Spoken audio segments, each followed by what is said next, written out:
Standby, kamera ready, sound ready, 3, 2, 1, action.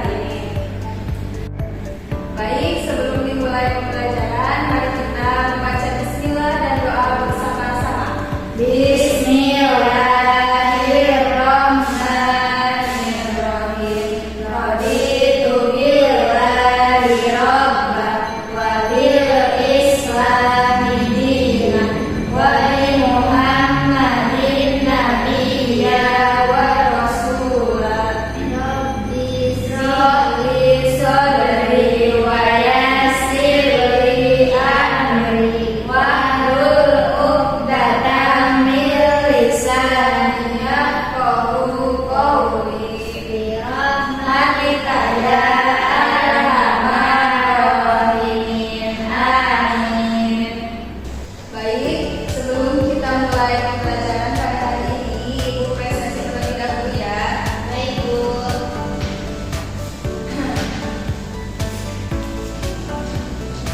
Nina, Adit, Rizky, sakit Bu.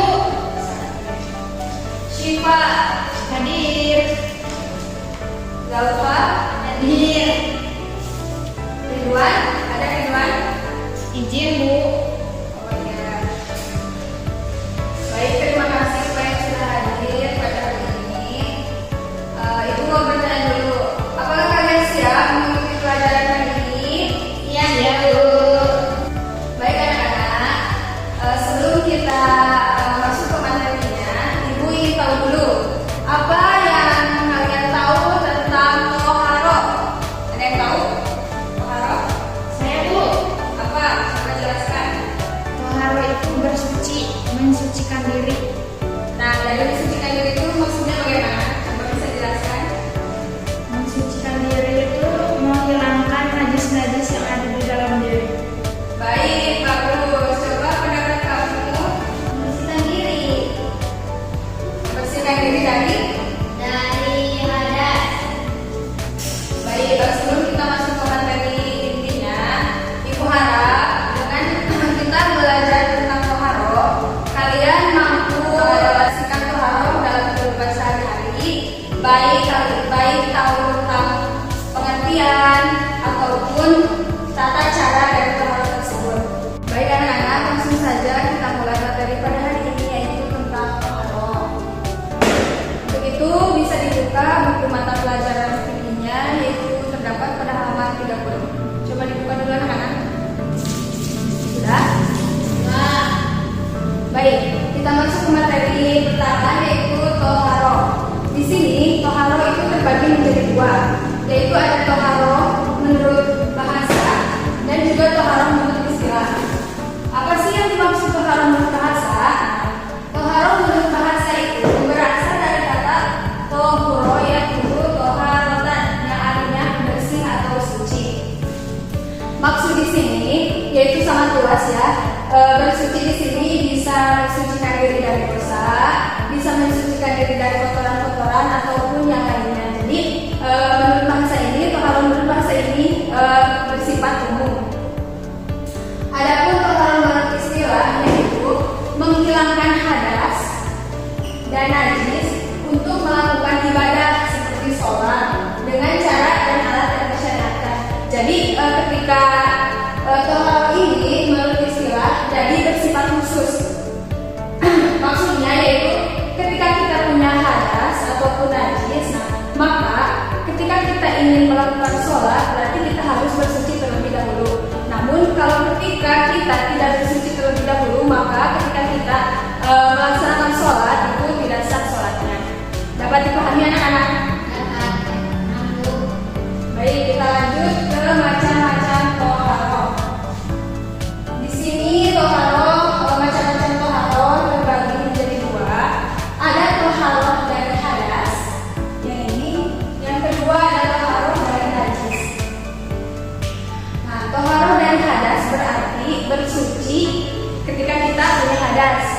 baik itu dari hadas kecil ataupun hadas besar.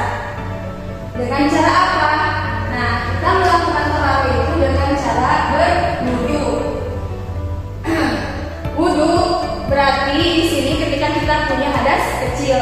Jika kita punya hadas kecil, maka kita bersucinya atau taharahnya itu dengan wudu. Yang kedua, kalau dari hadas yaitu ada mandi wajib atau adus, ya, bisa disebut adus.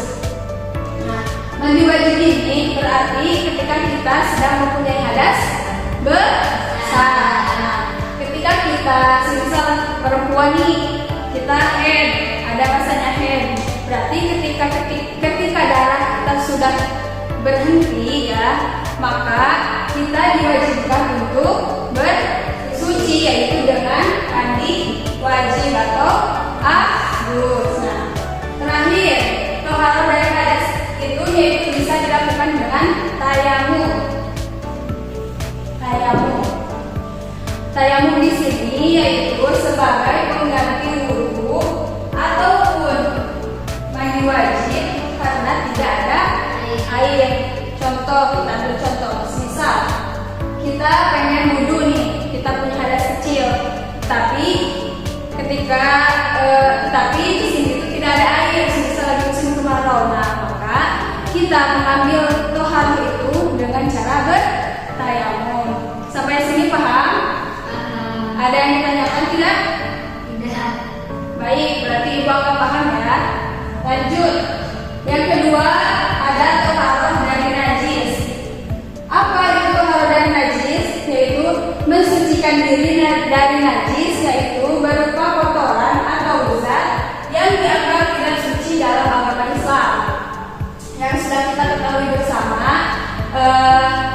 najis itu terbagi menjadi 3. Yang pertama ada najis mughalladah, 2 najis mukhaffafah, yang ketiga najis. Nah, jika kita terkena dari salah satu najis yang 3 tadi, maka dengan cara taharahnya yaitu sesuai dengan taharah atau cara bersuci dari najis ketiga tersebut. Contoh najis mughalladah yaitu bersucinya dengan 7 kali basuhan air dan salah satunya memakai tanah. Bisa dipahami, ya, anak-anak? Paham. Oke, kita next lanjut dengan hukum taharah. Di sini hukum taharah itu para ulama menyebutkan ada 3 hukum. Yang pertama ada wajib, yang kedua sunat, dan yang ketiga mubah. Bagaimana hukum taharah yang wajib itu? Yaitu ketika kita ingin melaksanakan ibadah seperti sholat. Nah, maka hukum taharahnya itu kita itu wajib, ya. Yang kedua hukum taharah sunnah. Yang bagaimana, Bu? Contoh ketika kita ingin tidur, misal kita jam 12 malam nih, udah mengerjakan tugas, nah, kita mau tidur, tapi kita ke WC dulu, sikat gigi, cuci muka, cuci kaki. Nah, itu hukum taharahnya disebut dengan hukum sunnah. Adapun yang mubah yang mana, Bu? Yaitu bersuci untuk tujuan kebersihan semata. Jadi semisal kita bersih-bersih, nah itu masuknya ke mubah. Dapat dipahami, anak-anak, materi kali ini? Baik, ibu harap kalian paham, ya, dan kalian bisa mengimplementasikan dalam kehidupan sehari-hari. Baik, anak-anak, sekarang ibu meminta kalian untuk membaca materi yang tadi sudah ibu jelaskan. Kemudian kalian berpikir tentang contoh taharah dalam kehidupan sehari-hari.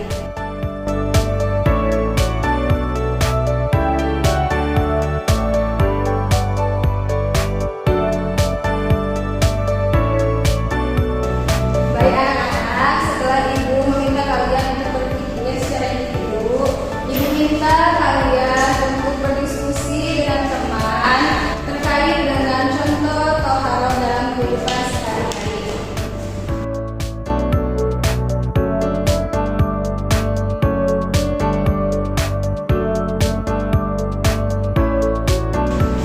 Baik, sekarang ibu minta perwakilan 1 orang untuk maju ke depan dan menyampaikan hasil diskusinya lalu dipresentasikan.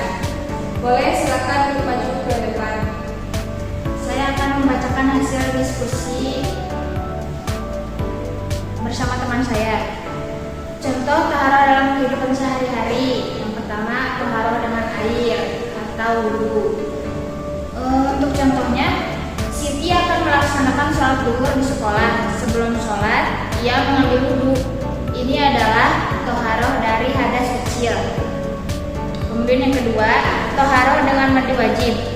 Contohnya, Ali mimpi basah. Lalu ia kemudian mandi dengan cara niat mandi wajib, kemudian mengguyur seluruh tubuh hingga merata.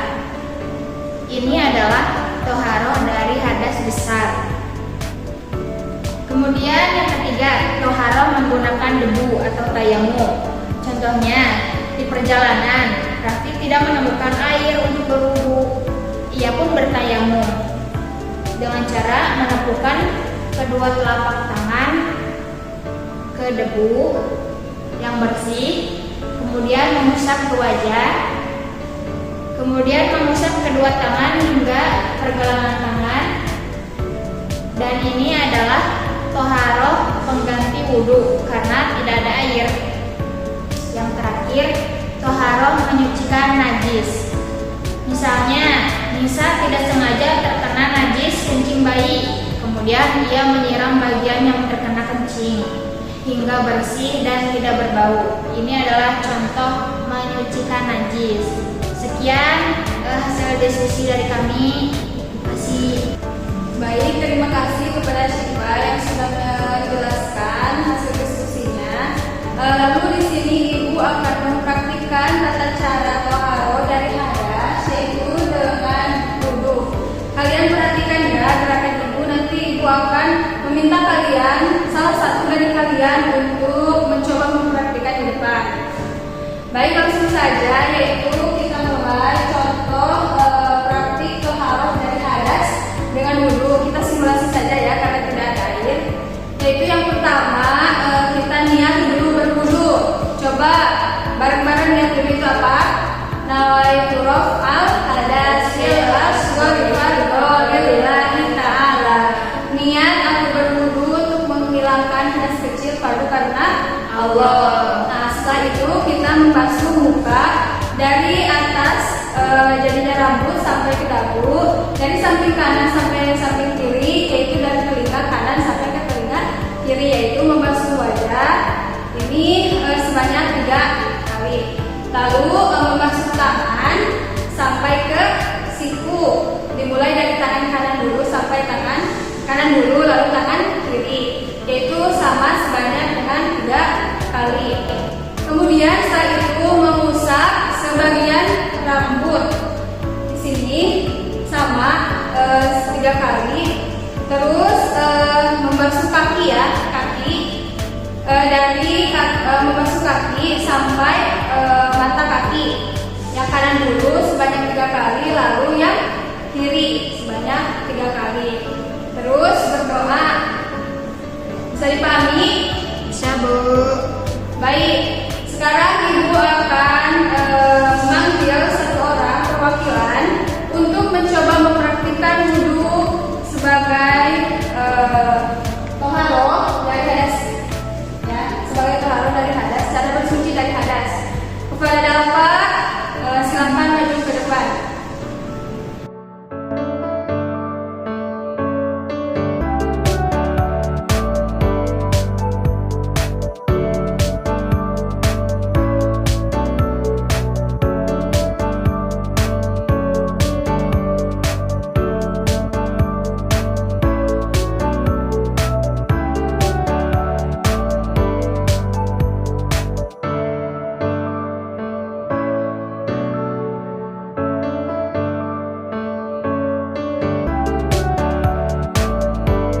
Baik, terima kasih ya kepada saudara Dalfa yang sudah mempraktikkan tata cara wudhu. Nah, begitu pentingnya ya wudhu dalam kehidupan sehari-hari kita, khususnya taharah gitu ya. Karena untuk sahnya kita ibadah itu, kita harus melakukan taharah terlebih dahulu.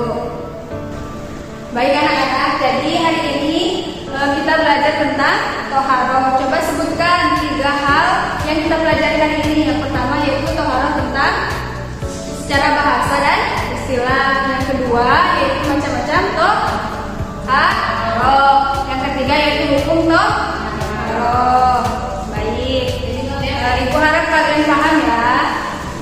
Kesimpulan dari materi hari ini yaitu toharoh terbagi menjadi dua, yaitu toharoh secara bahasa dan istilah, kemudian macam-macam toharoh, toharoh dari hadas dan juga dari najis.